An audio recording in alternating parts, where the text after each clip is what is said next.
So, let's take another look. Of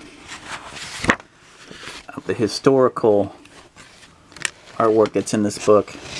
Here, Joe Kubert's book. By combining, this is here, let me try to bring this in so you can see it better. Try to make it so it's not so blown out. You can follow along. By combining geological research and findings of prehistorical fossils and cave drawings, we cartoonists can achieve a clearer concept of what now extinct animals look like many thousands and even millions of years ago. Once you create historically accurate creatures, you could mix and match them any way you want in your comic book sequences. A recent series of sci-fi novels pictured great dinosaurs dominated and controlled by humans. I wonder which novels those were. Living in teeming metropolises. These stories work because the illustrations seem to make such an anomaly believable. The backgrounds are based on photographic references, and the dinosaurs look alive because they are founded on paleontologists and artists' recreations of these ancient beasts. As a cartoonist, you bring your art, knowledge, and experience, add a soupcon of dramatics, never heard that expression, soupcon, of dramatics and emotion, a lively mix. The more appropriate your references, the more impact your drawings will have. Visit your local museum, read, collect pictures. I forgot what the name of this dinosaur is. Stegosaurus? I don't know. I'm not sure. But again, references. Always great here. Reference. You'll see the word reference a lot in books about comics, science fiction, and fantasy art. It means whenever the artist has used a source for his or her final image. Good references aren't always from museums or libraries or websites. You may find that a weird purple glass bottle in your own home is the perfect shape for a rocket ship. I love that. I do some of that in my videos. I took a pencil sharpener and I made it kind of like a gigantic power generator. That too is reference. So that's, I wonder if Jack Kirby did stuff like that. But here you go. Here's a sense of scale and proportion. Here you go. You got the previous caveman superhero tour next to this huge dinosaur. And of course, Marvel's answer to that is Khazar, I believe, which I have some issues of that. That his son drew a lot of those issues, and the newer ones actually. Well, yeah, I guess they're old now, but the newer ones from the 90s. Here we got superhero with Coptic cool.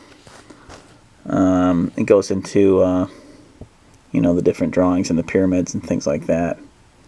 Hieroglyphs. And again, the history of drawing, cartooning, things like that. Sequential, telling stories with art, that kind of thing. Again, references, all the symbology, and all the different types of sandals and clothing that they had. And that's how you get some kind of accuracy and believability in the costumes. And I love this. This is great. So they give you, this is what he talks about. I'll read a little bit of this. The horizontal lines in these drawings are done in a way to maintain correct relative proportions, no matter what angle the figure is viewed from. Proportionality grids are discussed in detail in the next section.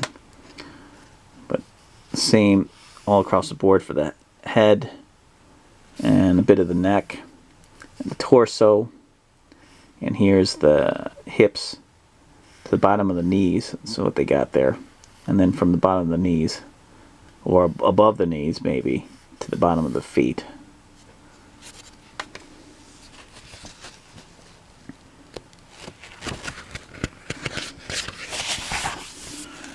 And it goes into drawing horses medieval, which I'm going to be probably drawing more for my next comic. and armor, and some of this stuff too I'm going to be drawing. This is a scene from the Battle of Hastings. It's from the Bayeux Tapestry. I don't know if I said that right. A 230-foot embroidered cartoon drawing, a cartoon chronicling the Norman conquest of England. That is an excellent reference for any story sequence set in the Middle Ages in Europe. Also, the Book of Kells. You know, that's another one.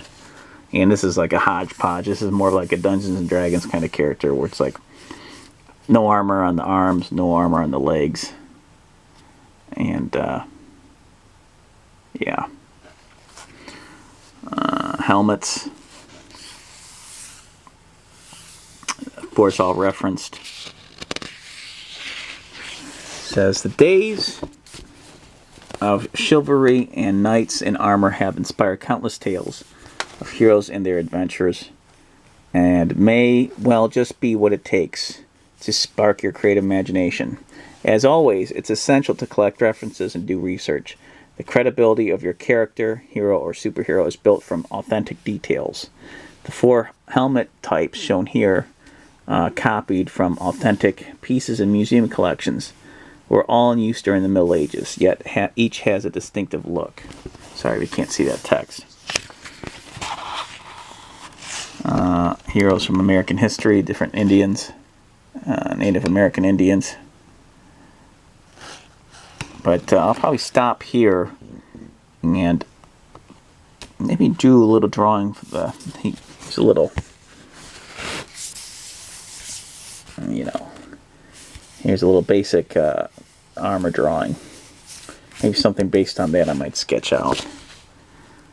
But you can see you can kind of go wild if you're just doing a more of a fantastic fantasy style. It's got a strap with a shield behind him and a cloak underneath that. Love it. Alright, so let's get to drawing.